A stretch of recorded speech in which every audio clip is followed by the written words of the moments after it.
peran dan apa yang harus dilakukan masyarakat, sekolah, dan pemerintah untuk mengendalikan suasana dampak negatif tersebut agar berbalik menjadi positif, sehingga KBM ini akan menjadi kegiatan menyenangkan bagi para peserta didik karena pandemik ini kita belum tahu kapan akan berakhir. Nah, kemudian bagaimana tumbuh kembang peserta didik dan kondisi psikologi dari 36% satuan pendidikan yang menggunakan kurikulum darurat selama pembelajaran di masa pandemi COVID-19 ini, dan kemudian perlu dielaborasi dalam rangka persiapan peserta didik, pendidikan, dan masyarakat sekolah menjelang asesmen nasional yang akan diberlakukan di tahun 2021 selain kurikulum darurat yang sisanya menggunakan kurikulum nasional dan kurikulum mandiri. Dan kemudian bagaimana kompetensi dan karakter murid sebagai tujuan asesmen nasional jika dalam kondisi PJJ saat ini kedekatan emosional antara peserta didik dan pendidikan tidak hidup dan hanya berselancar di dunia maya semata ya via Zoom dan Google Meet. Kemudian sementara Mas Menteri pernah mengimbau agar guru perlu melakukan asesmen diagnostik dan asesmen yang dilakukan di semua kelas secara berkala untuk mendiagnostik kondisi kognitif dan non-kognitif ini.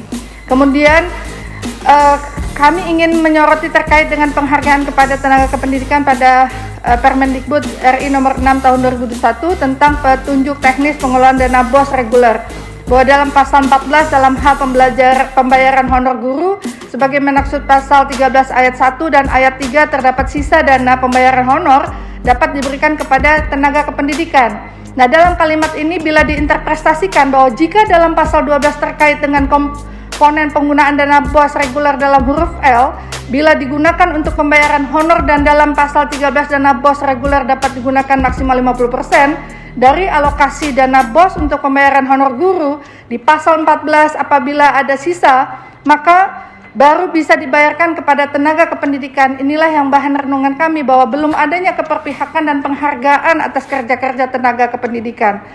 Pak Ketua, izin saya minta waktu sedikit.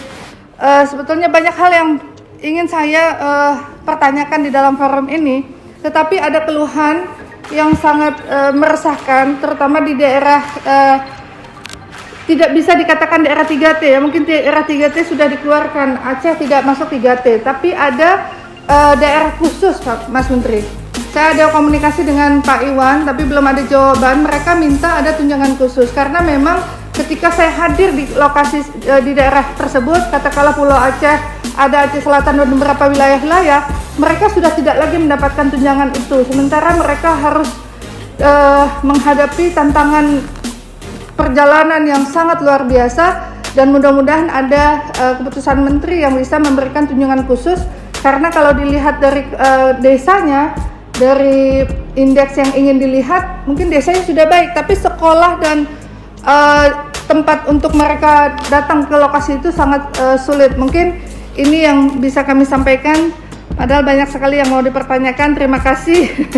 Tapi sedikit lagi ada titipan ini dari Gus Roji ya.